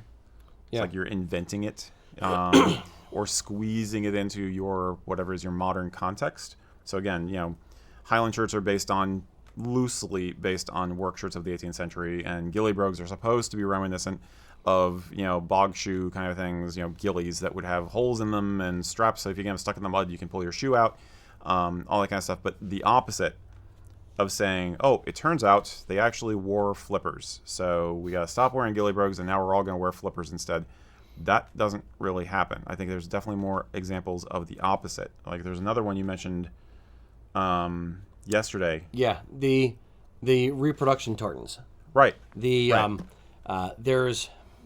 are things that have kilts have a murky origin. So, and it's not like, and Moses came down and said, here are the 10 commandments of kilts. Like, it didn't happen like that. It wasn't, here's the moment in time where they started, and this is now canon, period. It evolved slowly over time. It is a much slower evolving fashion, if I'm using the term loosely, than like regular fashion is, but it still evolved over time. Like Prince Charlie's didn't always exist. Right. They were a tweak, a fashion tweak on a regimental doublet, which was a little bit pre-Prince Charlie, 1920s-ish. So things have evolved. Now, looking back at it, you could say like, well, the Prince Charlie wasn't the right formal dress jacket. So let's not wear that. Let's wear a Kenmore, or let's wear a Montrose, or let's wear the regimental doublet. That's not really throwing something off because it wasn't accurate. That's just being cyclical in fashion. It's not like a 20-year burn it fast fashion kind of cycle, but it's a 100-year type cycle. Yeah, it's more taste. It's really just how tastes change. Correct. Or evolve, or what becomes in fashion. Now, that being said, talking about the reproduction tartans, the one that was kind of closest to the gent's question was something that they discovered it and now it's a thing, or they changed the way they're doing things. The closest to that is in the 1950s, the mill DC Dalgleish discovered and were given this swatch of tartan that was found in a peat bog, and the original colors they're trying to reproduce as authentically as possible. And then they came out with a line of tartans where the blue changed to gray, the green turned to brown, the red turned to like a salmony pinkish kind of red, and they just said, yep, this is the thing. It was marketing. No one has ever seen the swatch of cloth. It has never been produced. It is one of those things where they put it forward. It kind of caught on, especially in the 90s and 2000s. Reproduction or now called weathered, right? Well, not now called weathered. Dalgleish owned the copyright on the phrase reproduction colors as it applied to tartans. Okay. So other mills were like, hey, we can just change the colors too. You can't call it reproduction. Okay, we'll call it weathered. And then they just started doing weathered colors. So Loch Heron has a big collection of weathered colors on on a lot of different tartans. So that one is something that it wasn't really discovered, but it was claimed to be discovered, but it just looked good, so it caught on. So it really boils down to if it looks good and gets accepted widely enough over a certain amount of time, then it will kind of become part of the story that is tartan. Yeah, I think with all this stuff, it's a matter of how tastes change over time, but usually with any single element of what we're talking about, once the genie's out of the bottle, it's not going back in again. Another example I've heard you use is the Sobieski Stewart tartans. Some people knew or felt that they were probably a con job from the very beginning. Other people weren't sure, but they wanted to believe they were legit. And you had lots of clans who adopted these tartans and said, these are now our official tartans. This is us. Great. And basically, a few years later, 20, 30, 100 years later, the research is confirmed. Yeah, no, they made them all up. So have people gone to not At wearing... least a good amount. Right, a lot. Yeah, so have they said, nope, we're never wearing this again. This was a fake. It was a fraud. We're never wearing this tartan again. Blah, gone. Strike from the record. That doesn't happen. Because it still looks good, and we've been wearing it for so long now, we're going to keep it. Yep. So, yeah, that's it. Just, once it's out of the bottle, it's out of the bottle. They pulled the wool over their eyes. Yeah, so now it's my turn. Yes. It is my turn. Okay. Dakota Long, who is from the UK. He didn't specify to me from where. He said, how do I persuade a lass to allow me to wear my casual blackwatch kilt out of the house? She thinks kilts make me look like an idiot and are embarrassing. Now, when he says out of the house, implies to me maybe that they are cohabitating. Okay. As opposed to, don't meet me for this date. I can't see you in that kilt. Oh, my God. They are Valley Girl meets London. Yes, very nice. Trying to channel, I love it. my inner... No, what's her name from Harry Potter? Whatever. Anyway. Yes. The young girl from Harry Potter. That one. Yeah. God, I can't believe I can't remember it. Whatever. Yeah. It's Hermione. Hermione, thank you. Yes. Indeed. Right. You look like Hermione. Leviosa. Anyway, so I think they cohabitate. Yeah. By the way he phrased the question, but so you have an interested party, somebody you're dating or married to or whatever, and they don't like your kilt. What do you do? Let's set aside the whole joke about get a new girlfriend. Let's just take that joke as read. Okay. You can still say it. It's okay. You can still say it, but practical advice. Yeah, it's the reason I think this question is interesting is because we get that question a lot from people in the U.S. Yeah. But he's in the U.K. Now, so where this gets my brain going is the reasons why a significant other doesn't want you in a kilt, with them. So if it's in the U.S., it's my patent thought is, it's because they're afraid what people are going to think of them when you are in a kilt. They're concerned how it reflects on them, whether it's guy in a skirt, why is that a problem? And I always say, look, sit them down, explain why it means something to you, talk it through. Maybe you go out a bunch of times without them in it. Maybe you, have, period. I'll stop there.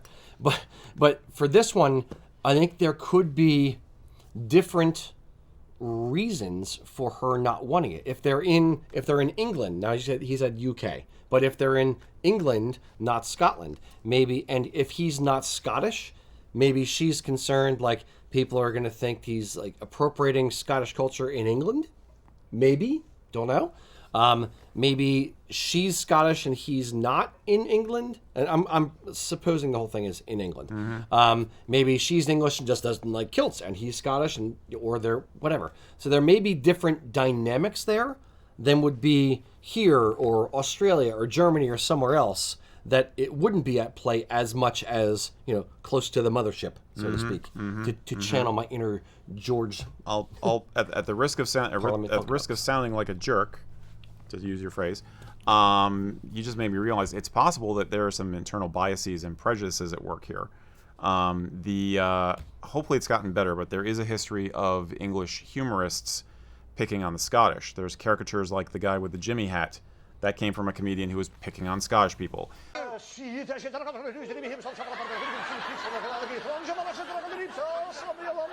Monty Python freaking did it. What makes these young Scotsmen so keen to kill themselves? The money's good.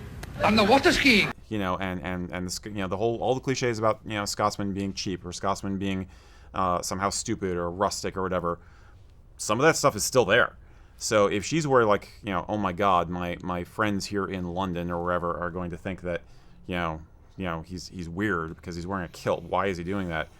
That could be a thing, and I really, really hope it's not. I think things have gotten better. Anybody over there, please tell me what you think. I'm assuming things have gotten better, but I know it still happens because a few years ago I went to do the Winter Lights show at Longwood Gardens with my family and friends, and I was wearing a kilt. It was like 20 degrees or something, so of course I wore a kilt and, you know, one of my military surplus woolly pulleys, you know, and that was it. And there's some guy from England. He's like, he kept following me around. He's like, he thinks he's Scottish. Oh, look at him. He thinks he's Scottish. And I was very polite. I did not respond. I did not give in to the temptation to go back at him or anything like that. But he was very, very amused. He was an older gentleman, and he was very amused that this, you know, this American, this Yank, thought he was Scottish. You know, I was just kind of like, so you could be running into some of that. I would really say hope this. not. Monty Python insults very Scots, dated. and dated, but insults Scots, but they insulted a lot of people. They insulted Brits as well. True. B, the Scots are known, I will use that phrase, they are known for taking the piss, and they will beat each other up, and they joke, and they insult each other regularly, and in theory have a very thick skin about this kind of stuff. So, but it's kind of, from what I've witnessed, it's almost diametrically opposed to the reality of, oh, they're making fun of us again. Like, some of them get really butthurt about stuff, but they're supposed to be real thick-skinned. If he's dealing with someone who was raised with the caricatures and is afraid of her boyfriend being associated with a caricature. Fair. I'm going to a broader conversation. Yeah, I'm saying, yes. it's in that sense, I think that's a different factor, possibly. I don't know. From the usual over here is like, you know, men don't wear skirts. What will the people at church say? Which is more often, or what will my family say is more often the issue. You may still be dealing with that too. But all this highfalutin hypotheticals aside, what is the practical advice? How do you get past this with somebody? It's the same. Ultimately, it's the same advice as I would give to somebody here or somebody in Australia. It's sit down and talk to them. Be like, all right, look, I want to have a discussion. What's your problem? Maybe not quite that confrontational, but yo, what's your problem? What is up your? Never mind. That's the American answer for sure. That's the Philly. That's the Philly answer. What's your John about this, John? I'm wearing my kilt John today. Did the John tonight? No, but it's sitting down and it's just kind of going directly at them, and it's okay. Look, why? I want to know what your concerns are. Period. And I want you to be honest with me. I want you to tell me the truth. Don't sugarcoat it. Let me know, why do you have a problem with it? And she'll probably, you know, hem and haw and eventually come out with, it's weird or something. And okay, thank you for telling me that. I completely understand. Now can I give you, you know, my reasons why I want to do it? Would you, you know, offer me the same respect I gave you when listening to you? Would you listen to me now? And then kind of have some ideas what you want to say and kind of go through your checklist of why you want to wear it. Is it just a fashion thing? Is it because you like the attention? Is it because your father was in the Black Watch and you really want to wear a Black Watch kilt to honor him? What are the reasons why you want to do it or start wearing it? Mm-hmm. Mm-hmm. But yeah, I like the idea. It's something I've never articulated before. I like the idea of letting them go first and allotting them enough time to express their opinions. Here's another discussion/argument tip. When they explain something, explain it back to them. Say, interpret what you heard them say. Mm-hmm. So if she says, you know, I'm afraid what people are going to say about me, and then they're going to think I'm weird because I'm with a guy who's wearing a kilt, then re-explain that to them so they know that you understand their concern. Mm-hmm. Then move to yours.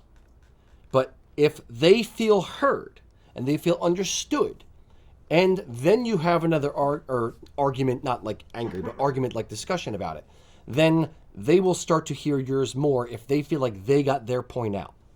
Well, sometimes having people hear their own words back at them, that's a tactic for dealing with prejudice in general.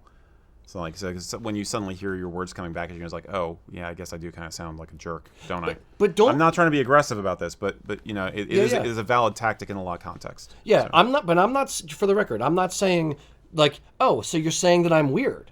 Don't do that. You say, I understand. You don't want to be seen and be judged by other people for being with a guy wearing a kilt. I get it. You're afraid what your parents are going to think. I completely understand. You just say what they said back to them so they know you heard them. Not in a throw it in their face way, but in a I wasn't trying to suggest that. But yeah. But sometimes it can come off that way. It can. You got to be careful. But I think sometimes being a mirror can help people see, they think about it from a different perspective. It's like, oh, that is how that sounded, isn't it? Yes. And it maybe that is very, very specific. Maybe it really is a family thing as opposed to a my friends thing or vice versa. Sometimes it's just inexperience, lack of exposure to another cultural context. So it could be just a little bit of exposure, kind of boiling the frog, as they say. Okay, how about we make a compromise? I'd like to wear it for this date. And then when we do this, next week, I won't wear it. Or just get them used to it slowly, and that can help a lot. It's performance anxiety in some way. My wife for a long time was very worried about feeling underdressed with me in a kilt. She was always, and Ian's over here nodding, and it was like, she was always like, oh my God, you look so dressed up, and I'm just wearing this. And it took a while for us to like, okay, no, let's talk about that. Let's work through that. And I'm not trying to upstage you. Think of me as your accessory. So here's how. Now Kelly doesn't watch the show, so I'm fine saying this. You say that, but one of these days you're going to get caught. Once she's going to see a clip, and I'm going to be like, "Damn it, I got caught." No, but it's true, and it's the good husband thing to do. Is when if you think she might think that, when she comes into the room or is getting dressed, just say like, "Wow, you look really beautiful today." Start from that place, and then you're less dressed up if she looks, oh, this whole thing, yes, but you look beautiful. I love your hair. I love the dress you're wearing. Yep. It's if it is a confidence thing for I feel less dressed than you or whatever, if you're helping instill confidence in them, then they will feel less awkward. Maybe. No, I think sometimes that, and sometimes letting them take the lead on a tone for the evening. I'm assuming like a date or something. It's like, hey, tell me what you're planning on wearing tonight. I am wearing the kilt, but I'll make sure the rest of my outfit matches you in tone. Okay? And sometimes that can be more fun, and they feel more engaged, and therefore things get better. Or let them help you pick it out. Right. Like, here's my kilt. What shirt do you think I should wear? What vest should I wear? What shoes should I wear? Help me. But I think a lot of time it really is just nervousness coming from a lack of experience, and often it's like one trigger, like it is the parents, or it is a friend, or a certain set of friends, or something like that. And once you whittle away at what the real underlying cause of a vague statement like it's weird is, you can usually think of it as therapy. You can get the root of the problem, and it'll be okay. And the other one that it's in that same exact vein that just popped back into my head because you said that, it's if it's a longer term relationship, it literally could be something as simple as they feel like you're changing. You're doing something different. Why? Why are you changing now? Right. And then they feel insecure because you're doing something weird and new and different that they weren't involved in. Why do you want to do this now? So just assuaging those fears in whoever your partner is it goes a long way to just keeping the peace and harmony in the relationship. True that. Indeed. So yeah, that's a big answer for a complicated situation, but yeah. But hope it helps. Any other ideas from the folks? Oh no, I think you covered it. Other than dump the girlfriend, did you guys already address that part of it? Yeah. Find a new girlfriend. Right. Okay, yeah. Yep. No, Okay. that's about all I had. Cool. All right. So good luck, Mr. Ian. Okay, we did get a pair of questions on TikTok actually, Whoop, whoop. related Sweet. to Welsh. Nice to see you guys. Related to Welsh stuff. Cool. I forget the username, but unfortunately, she wants to know: do the Welsh have an equivalent to the kilt? Also, what is the Welsh equivalent for the Scottish clan societies? And that was from Lela626. That second part is a very interesting question I don't know the answer to, per se. But was it Llewellyn? Lelis. Lelis? Okay. 626. The do Welsh have a kilt? Yes. Weird point of fact. The Welsh language does not have a K, so they spell kilt with a C. Mm-hmm. There are Welsh, Welsh kilting tradition, so to speak, is a newer tradition. The Welsh, there's about 35-ish Welsh tartans. They were all designed in the 1990s, similar to like the Irish county tartans, again, designed in the 1990s. So it's only 25-ish, 30-ish years old. Mm-hmm. It doesn't mean it's a bad tradition. It just means it's new. Right. So any thoughts on that? I would say it's because it's a newer tradition, it is still evolving.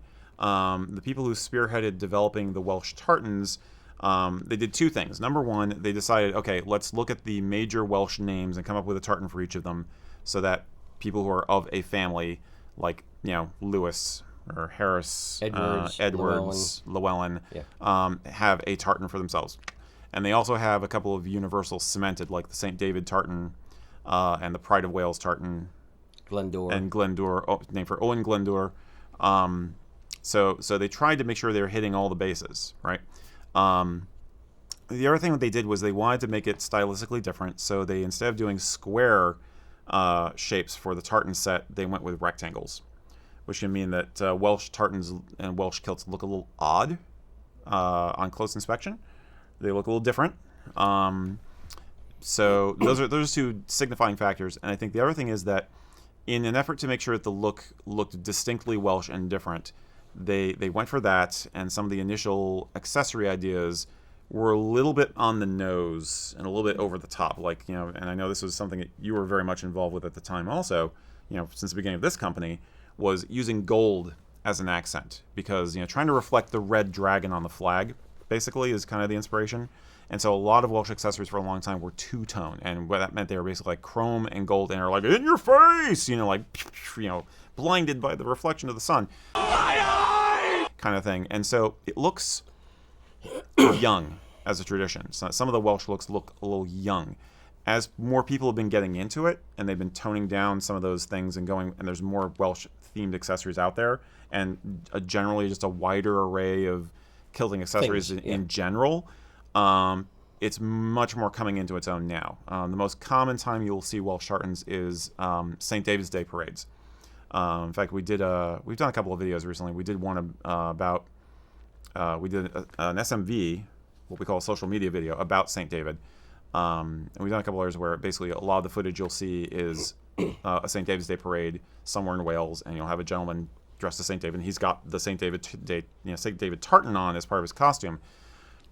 St. David never would have known what a tartan was, but it's become a thing. So that's my basic summation. I have a interesting story / small point of clarification. Do you know? Oh, I do. I Okay. do. It's I remember it like it's yesterday. Tony, the guy that owns the Welsh Tartan Center, he was over at a trade show. I think it was the Secaucus trade show. And I went out to dinner with him. Nice Ellie guy. and I went out. Yes. And the Welsh Tartan Center, they had, I was talking to them about their jackets. They do Prince Charlie's, Nargil's, and all of their buttons are round and they are gold. Period. They did a Welsh buckle, did a Welsh kilt pin, Welsh, gold dragon on the sporran, Right. all these different things, and they did them in gold specifically because they wanted it to be different than the Scottish stuff. At some point, towards the a few years in, he got enough requests for, look, I don't have anything else gold. I'd like a silver kilt pin. I don't want that one because it's gold. I want silver because I have everything else. So he eventually said, okay, fine. And he had to start carrying silver things as well as gold things. Uh-huh. And I remember it again like it was yesterday. We're sitting at dinner and I'm like, Tony, why don't you just do like a silver kilt pin with a gold dragon or a Welsh or a silver buckle with a gold dragon? That way you mix the metals and it could match gold or silver. and the color drained out of his face, just like, I should have thought of that. Damn it! And that's when we started doing the Welsh plaid brooch and buckle and the two-tone stuff, and we bought it with him to get costs down. But that's when he started carrying all the two-tone stuff. Yep. So yes, I found that very, very amusing. That it was one of those just like could have had a V8. Wow, I could have had a V8. Yes, exactly. Yeah. But yeah, the Welsh stuff. They designed it to be different. They didn't just want to be a copy of the Scottish heritage. They wanted to invent it for themselves and do it a little bit different from their own. Now, Welsh societies. I don't know of any Welsh clan societies, so to speak. Yeah, I don't think there's really like family things or anything. But. Yeah, now there's a Welsh Society of Philadelphia. Right. I've met the president of that a few times at St. Andrew's dinner things. But there are Welsh societies. There's a Welsh parade, I want to say in Atlanta or something like that. There's a few Welsh societies and Welsh groups around the U.S. where there's pockets of heavy and Welsh especially in heritage. our area, and there's a larger group up towards Scranton, Wilkes-Barre, Hazleton area. Coal regions. Yeah, there were a lot of in this country. There were a lot of Welsh Quakers who came over. So we have a very strong Welsh presence here in the Philadelphia area where we are. But it's usually their study of their traditions usually goes back through the line of the Quakers coming over, not so much about like medieval Wales or anything like that. If you talk to them about Owen Glendower, they're gonna be like, a lot of them are just gonna be like, who? They don't know that their heritage story is more about this side of the pond here. Yeah. So I know a few of them are like, it's like, hey, Welsh people wear kilts now, and they're like, what? And some of the old timers are just kind of like, that doesn't make any sense. But it's a newer tradition. It is a newer tradition. It got off the ground in the 90s, but it actually there was a push for it earlier on. There's a newsreel that I have in the archive of a reporter going around somewhere in Wales. 40s or 30s, was it? 50s. Okay. It's like 50s or very early 60s. And he's going around, he's like, do you feel Welsh men should wear the kilt? And most of them are just like, nah, why did you do that? That's a Scottish thing. What do you think about this suggestion that Welshmen should wear kilts? Nonsense. Why is that? Well, why not keep the Scotchmen to their kilts and leave the Welshmen on their own? Don't you think that the Welshmen should have a national dress?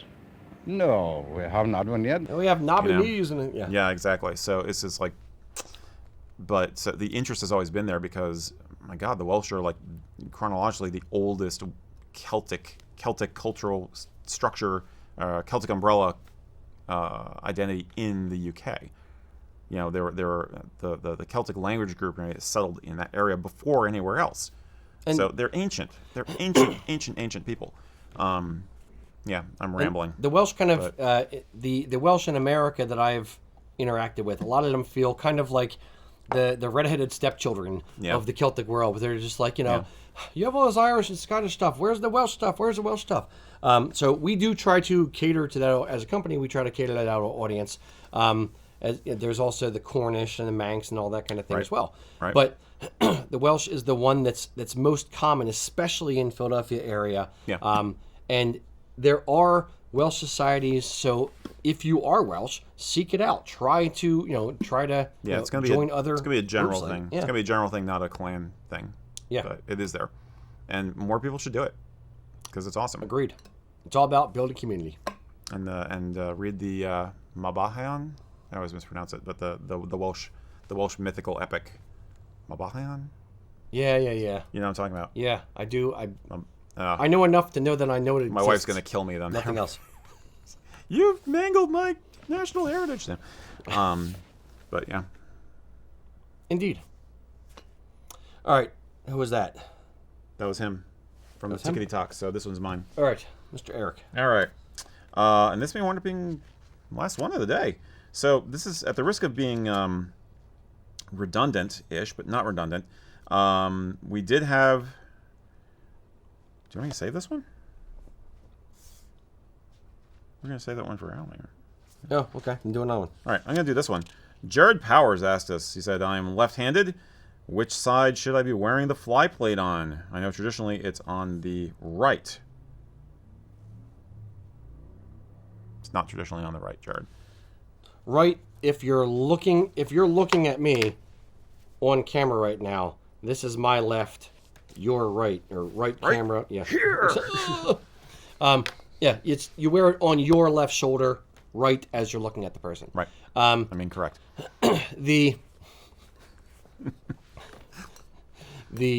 So yeah, that's traditionally where you wear it. The fly plate isn't something traditional necessarily. It's a way to harken back to the Great Kilt. But if you are getting, gussied up in your Prince Charlie or your Argyle for wedding, something like that, and you wear a fly plate, it's typically on the left shoulder. Now, here are the sticky wickets.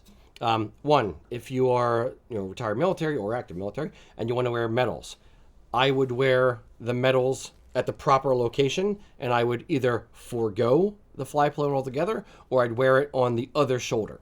It's not the end of the world. There's no hard and fast rule. You're not going to be drawn and quartered for wearing your fly plate on your right shoulder, not the left. But the military medals would take precedent in my mind. I didn't serve in the military, so I didn't have that problem. For my wedding, I wore a fly plate, and the issue that I had was my boutonniere was right there. And it kind of, got in the way with the fly plate. So I just took the boutonniere and moved it to the side. Don't overthink it. Don't worry about it. Don't crowd it. It's already a lot going on. Leave it by itself with a plaid brooch on this shoulder and other things here. Or if you're going to wear medals, them over here and the fly plate over here, or just off entirely. Yeah, pretty much. Yeah, I mean, historical context-ish. The fly plate is basically a accessory just to look dashing. It basically turns you into Super Scott. It looks flowy and looks awesome. Dun, da, da, da. But it is supposed to harken back to a Great Kilt. And there is a precedent-ish for it being on your left shoulder, and that is pre-modernly, if you are not right-handed, you were made to be right-handed, if you're not right-handed naturally. And so you would have the bulk of the fabric of your filamore over here so that you could draw your weapon and have your arm free to move. And you'll find this in other period costumes also, where if there's a lot of decoration, it was over on this side so that your fighting arm was not hindered. And just the arm you're doing stuff with, it's not even just weapons, it's just like practicality. Yep. So there's a reason why when you see historical images of people in a Great Kilt or anything, it's on the left, because that was just out of the way if you had to do something. But and getting their phone out of their utility pouch exactly in their Great Kilt way back when William Wallace had to call in for reinforcements. Well, once we have the Star Trek communicator pin plaid brooches, that won't be a problem anymore. You just tap on your plaid brooch. Like, beam me up, Scotty. Huh? Yep. No. Sorry. Yeah. Okay. I think we have time for one more. Ian, do we have anything else? Sure. We can come up with another one here. Why, sure. Yeah, sure thing, boss. I'll invent one. These are all fake people anyway. No one's actually asking questions. They're all bots. So, why are kilts? From Brian Baldwin, my wife and I are attending a wedding. Wife is playing bagpipes for it and will be in uniform. Should she change for the reception or go with the uniform? Note here, reception is black tie. Oof. Wife is bagpiper in uniform. I'm assuming kilt uniform type thing. She is not the bride. Correct, I assume. I'm assuming that'd be awkward. Play yourself down the aisle. That'd be kind of neat. That'd be kind of badass. That'd be kind of cool. Little vain, but, maybe. I don't know. I can't trust any of the rest of you sons of bitches to do it. So, it's my answer is going to be wishy-washy, context-driven. There's a couple different ways I would go with it. Do you want to talk first? If it's black tie, I mean, I guess it's a church wedding also. If the reception's going to be black tie. Yeah, I'd probably do an outfit change if I were her. I would probably pipe it in, and I would feel possibly a little awkward. If there's like hundreds of kilts there, maybe then not. But if all of the women are in ball gowns and that kind of thing, and I would feel out of place to a degree. So I would probably change if I were her. Maybe. Yeah. I mean, I think it depends on how close they are to the wedding party. How much do you care? Is one way of thinking about it. There's a couple different ways to think about it, but that would be one. It's like if it's just and I'm assuming that she is definitely going to be asked to pipe the new couple in to the reception. So there will be a period of time where Yep. she wants to be in uniform, unless you want to use the pipes and be in a gown, sure. But I would assume there's something like that happening. If you're just attending the wedding and you're chill, and you're just gonna kind of be laid back at the reception, and you're not super close to the wedding party, then maybe you don't worry about it. But if you want to go and have more fun because it'd be more fun to be in a gown, then you can change. I think it's going to be a question of logistics to a degree. Is there a convenient place for you to change at the reception venue? Is there drive time between the church and the reception? Or do you have time to stop somewhere and change because you're not actually going to be piping them in, so that you're not going to be performing, in which case it doesn't matter. Find out what exactly you're expected to do at the reception, and then make that your starting point. And if you want to wear the uniform because you love how you look in the uniform, by all means wear the uniform. That is having a piper at the wedding is a point of honor to begin with. So nobody should look askance at you wearing the uniform for the remainder of the evening, because you are the piper. They're supposed to pay you. There's you're a hired gun. Yeah, the whole thing about paying the piper, that's a real thing. So they're actually supposed to offer you a drink and actually pay you and make a big deal out of paying you for your services in the reception if you're being traditional. So you can play it that way. But if it'd be fun to get the piping into the reception over with and then hop off to a back room somewhere and change, then fine. The uniform could be hot. Yeah. You might want to wear something lighter because you're just done with the heat. You started touching on it, and that's kind of where my brain was going when you were speaking, was, are you expected to pipe them into the reception? If the answer is yes, then maybe I wouldn't necessarily change, because I'm already there. I'm already still doing the thing, and then at that point, maybe a pain in the butt. Yeah. If there's time between, generally you do the wedding, then there's the photographs, and then you go to a reception a couple hours later.